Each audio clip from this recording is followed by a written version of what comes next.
in our schools, we're taught to love each other and to get along, and any university around the world.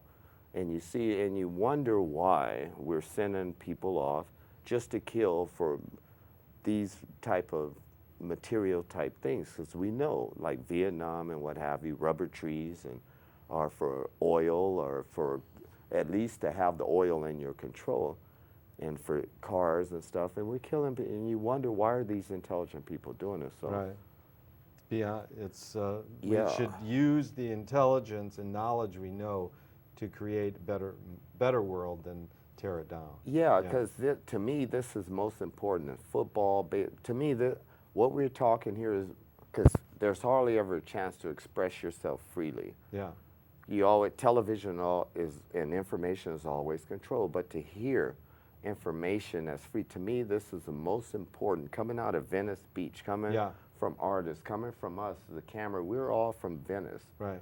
You know, I got my beautiful friend Greta Kobar, she lives here, and she's beautiful. And my friend here, Teresa, our camera person, and camera Mark, person, our director. Mark, our We're all director. one community. It's like the forces are telling us, come together at this moment, which is, 2008. It's a Saturday. It's the something of April. 26th Yeah. of April, and we're here at 11, 12 o'clock a.m. p.m.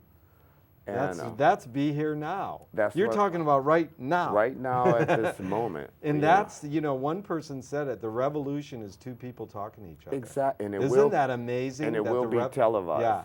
And it will On be the televised. internet. Exactly. That's good. It will be televised. Okay, now, Yeah. how about this one? Is loyalty based on reason? Well, to me, reason would be to be reasonable. And if you want things to work, and if you want to be a true person, you better be loyal.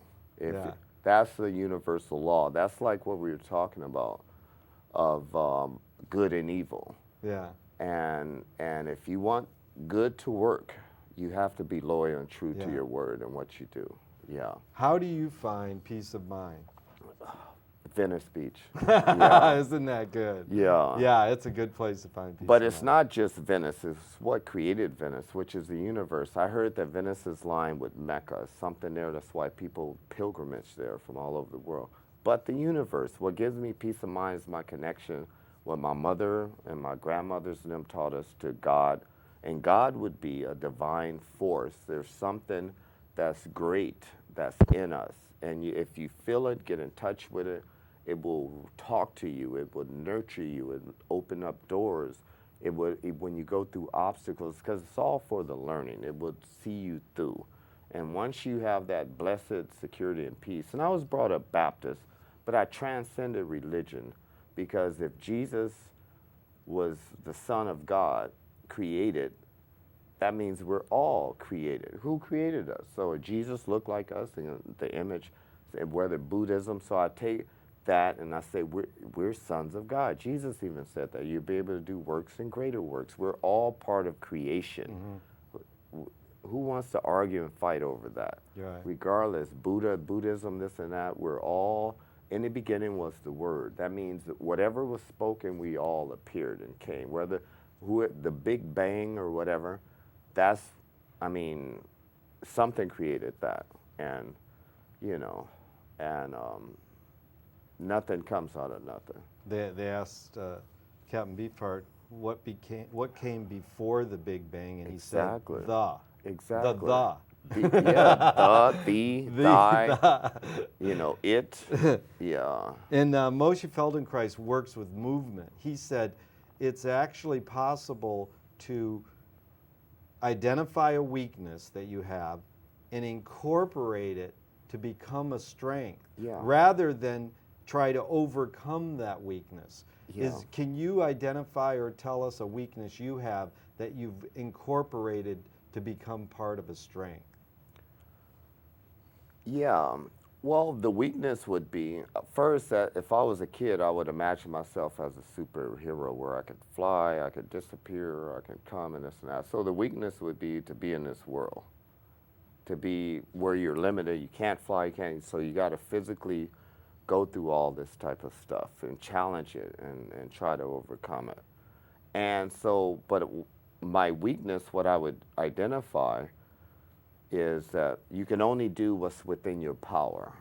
So the universe has a divine plan. So it's really not a weakness once you're aware of your limitations, and then there's another power.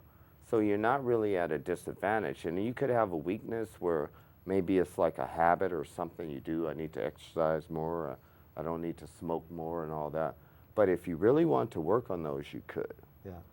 But that would be your weakness to choose to do it or not. So those are the basic weaknesses, because we all want to be better people and greater people. And but far as character flaws and stuff like that, I'm gonna try to be more tolerant.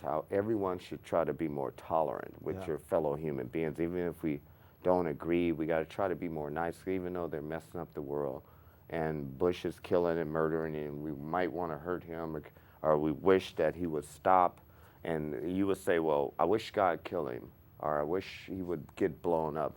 I mean, that's kind of harsh, and you know, and you know. You got to have sweet tolerance. Yeah, you have to. That's what we all should ask for, you know, because like instead of going to war, we should sit down and talk about it. Like North Korea, like they're not people, like even Iran. So we want to go and bomb. It's like, it's insanity. Yeah. We were sophisticated, and they can't even ship them in the right direction. They got nuclear triggers going here and there, and bombs here, and they want to. I hate to keep going on this subject, but to me, it's the most important. People need to realize that if this continues, the Spirit told me this. If people do not stand like the Olympic torch, it's not China. China, people need to wake up. If we allow our government that represents freedom and justice here, and this country was founded on it, even though Native Americans and the slavery and all that, we're still forging a more perfect union. So, and then in the great test that we have, we allowed someone to undermine our democracy. George W. Bush cheated in the first election. Votes were not counted. That's totally undemocratic. It's unconstitutional, and nobody did anything. And they sat there and said, we'll wait 4 years. We'll do it, and then after 4 years, the next election, we'll make sure that everything is counted. But you allow that corporate animal, we ain't gonna even say evil, but the animal part of our corporate structure come into power. And then what do you have? 911 out of nowhere. And then the story continues. And then now we're in war. Now we have the blood of all those beautiful Iraqi people. We have the blood of our own American soldiers, mothers and fathers. And what are we going to do with that? What are we going to, and you can say, well, if we leave and if we do this and that, all we have to do is do the right thing. Yeah. And the people in Iraq, I'm sure, are tired of war. We're tired of war.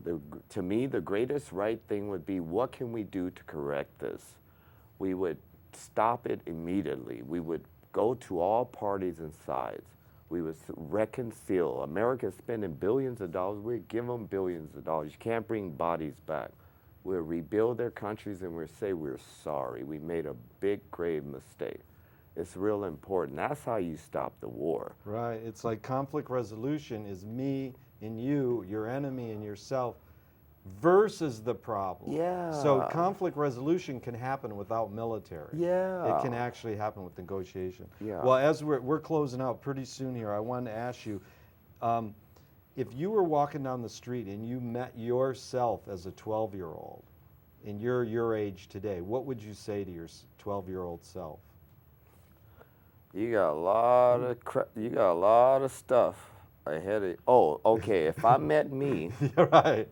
As a 12-year-old. as a 12 years old, and and I knew that I would have to go through all the things that I went through. I would say God be with you, son. And may you accomplish and may you be great in all that you do. And whatever you go through, you're going to make it out of it. And you're going to be successful and you're going to win. Just hang in there. And all the great people in this world, from Hercules on down to mothers who were raising babies and families, they overcome great obstacles and they became great. And I would say this too. Tell your mother and father to get the hell out of Los Angeles. Go to Hawaii and hide. What would your 12-year-old self say to you? Okay. Oh, the 12-year-old Yeah. would say, okay, so I'm 12 and I would see me. And As the you are 12-year, today. yeah, the 12-year-old was like, man, I've seen your snake show. I read some things about you. I've seen what you stand up. Because kids come up to me Right. like that in Venice. They say, I've seen you. I was a baby and I grew up and you're still here and I respect you, man. And I like the way you stand up towards things and you speak your truth. You talk, you critique our government. You're not afraid to be censored or have the police following you around, arresting you, or the FBI for speaking out and saying things. And you come, you made it through the street life, through the gangs, the drugs, and I admire you, man, for what you do. And I hope, and I would also tell that, like I said, that, just hang in there and you will make it. Yeah. That was a pretty good dialogue Yeah. between you and yourself. I like that, Solomon. You created, I mean, that's you. The universe is telling me. Remember what I told you? Something always gives, any question that anybody has that's relevant and important, not saying I have the answer, but Right. anything I believe I know. I know exactly what we should do. And if we just, and it's not me, my ideas, these are basic common sense. If we just do it, everything would work. It would be beautiful. It would be heaven on earth. Yeah. We're making life difficult by trying to, it's like school, trying to make it too complicated. We're tricking people into our service instead of just giving and say, hey, we're here together. Let's enjoy it, man. And it won't be strife. Homeless don't have this and that. We'll all have it, and everyone will be, and then we will work for instead of how can I get money and stuff like that, we would spend time to make ourselves better people. Right. That's why I say this show should be aired, period, all over until people, oh, the thing that came to me that the Spirit told me, the mind thing that's most important is this. Like I say, it's not China Olympic torch like they did. If we do not stand up and stop this war between now and election time, believe me, it's not going to be no election. You know what I'm saying? I would tell all American people, I would tell our military, I would tell the police, I would tell the FBI that if we don't seize George W. Bush, Dick Cheney, Colin Powell, you have to make amends, you have to turn over the evidence. That's how you're going to save yourself. But if we don't arrest these people right now, see, we can make a citizen.